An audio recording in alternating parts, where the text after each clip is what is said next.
Good morning students. आज का जो हमारा टॉपिक है वो हमारा टॉपिक है फर्स्ट चैप्टर रियल नंबर्स।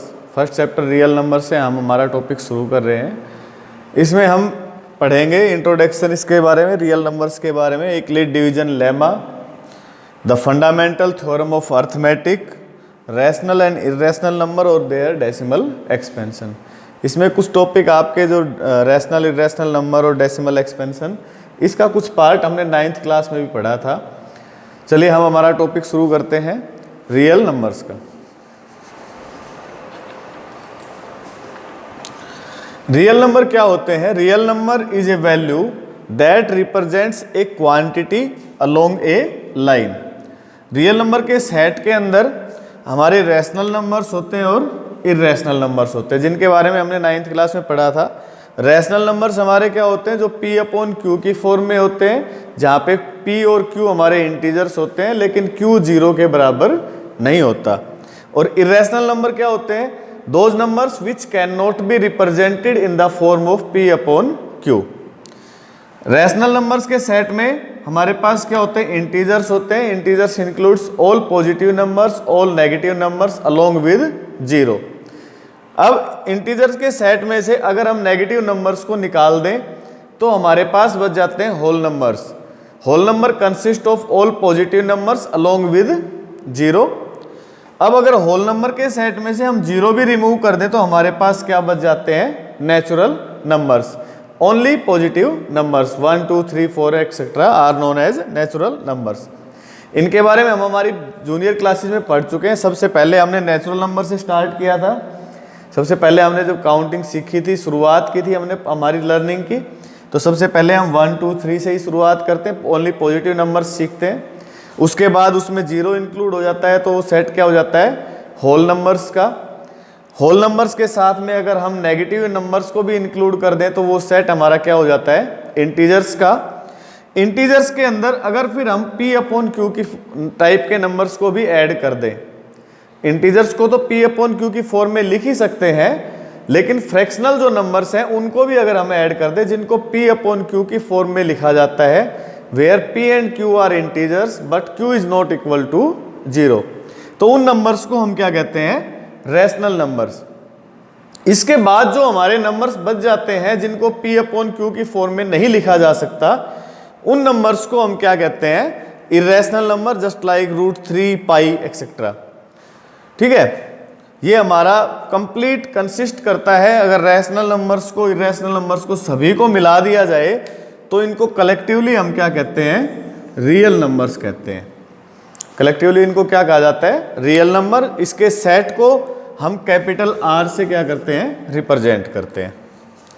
चलिए इसके बाद नेक्स्ट हमारा जो फर्स्ट और इंपॉर्टेंट टॉपिक है, ये टॉपिक है हमारा Euclid's division lemma. Final exam में इससे क्वेश्चंस भी पूछे जाते हैं। तो यूक्लिड डिवीजन लेमा क्या कहता है हमें? If we have two positive integers a and b, then there exist a unique integers q and r which satisfies the condition. और कंडीशन हमारी क्या है? कि a is equal to b q plus r, a is equal to BQ plus R, where R is greater than or equal to 0 but less than B। ये equal to नहीं आएगा, only less than B। So what Euclid division lemma states? If we have two positive integers a and b, then there exist unique integers q and r which satisfies the relation a is equal to bq plus r, where r is greater than or equal to 0 but less than b।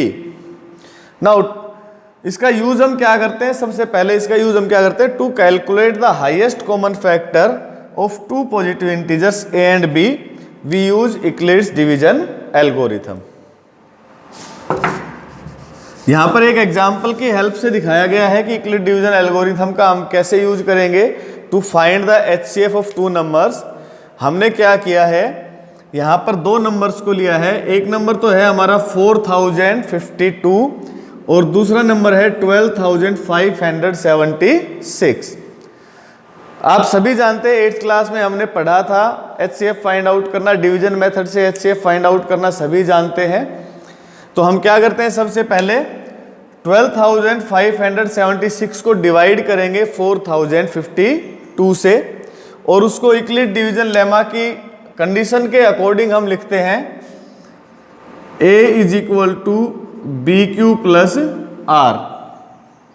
तो हमने क्या लिखा, 12,576 is equal to 4052 multiply 3 plus 420।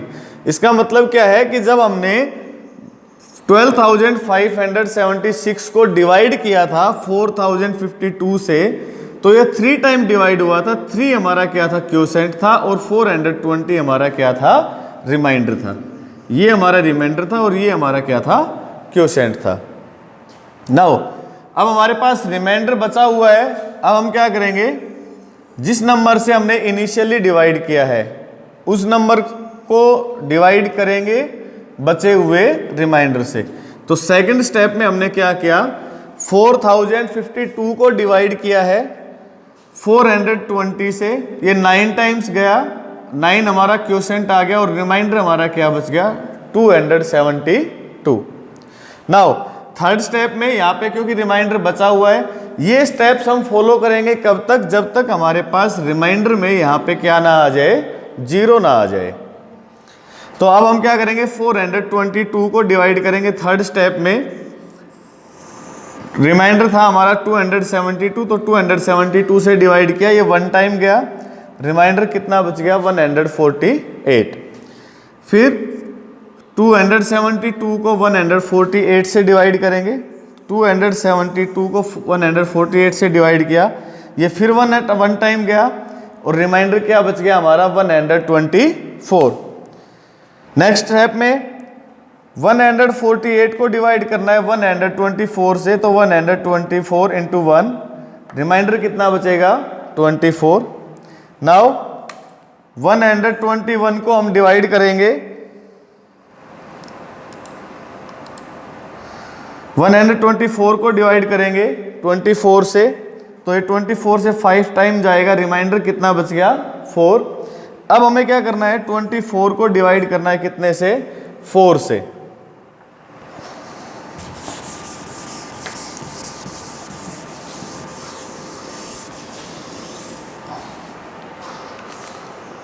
तो हमने 24 को divide किया किससे, 4 से, ये 6 टाइम गया और रिमाइंडर में क्या आ गया, 0। जब हमारे पास रिमाइंडर में 0 आ गया, तो जिस नंबर से डिवाइड हमने लास्ट में किया है, ये हमारा क्या हो जाएगा, रिक्वायर्ड HCF हो जाएगा। तो आई होप कि आपको ये प्रोसीजर समझ में आया होगा। सिंपल आपको क्या करना है, ये रिलेशन है हमारी A is equal to BQ plus R। यहाँ पर A नंबर को हम डिवाइड कर रहे हैं B नंबर से, Q क्वोशेंट में आ रहा है और R हमारा क्या आ रहा है, रिमाइंडर में। नेक्स्ट स्टेप में जिससे डिवाइड किया था वो यहाँ आ जाएगा, जो रिमाइंडर था उससे डिवाइड करेंगे और ये प्रोसेस फॉलो करते जाएंगे जब तक हमारे पास रिमाइंडर क्या नहीं बच जाता, 0 नहीं बच जाता।